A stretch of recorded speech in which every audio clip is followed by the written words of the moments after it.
Un homme qui se déguise en femme, c'est toujours un élément comique classique. Et puis, je voulais pousser la réflexion.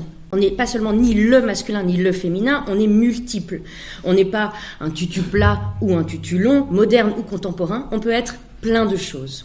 Et c'est cette multitude des possibles et des incarnations, des multitudes de possibles d'êtres et d'incarnations, qui importe à Philippe Lafeuille. La liberté dans le choix et dans le jeu. Et aussi, sa costumière dit... Ce n'est pas un exercice facile parce qu'il faut les talons, il faut les pointes, être masculin et en même temps être féminin. Et pas efféminé non plus, être féminin. C'est un travail, elle dit.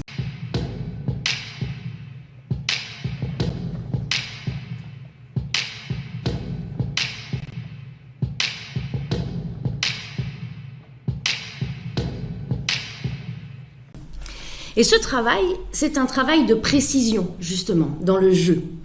Un tel travail représente un paradoxe qui se résume dans la notion de jeu même et s'incarne dans un équilibre subtil entre liberté et sérieux, contrainte et légèreté.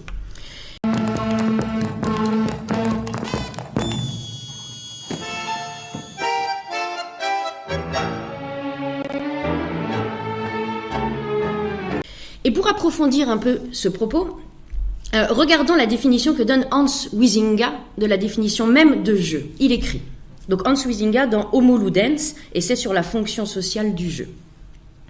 Le jeu est une action ou une activité volontaire, accomplie dans certaines limites fixées de temps et de lieu, suivant une règle librement consentie, mais complètement impérieuse, pourvue d'une fin en soi, accompagnée d'un sentiment de tension et de joie, et d'une conscience d'être autrement que la vie courante.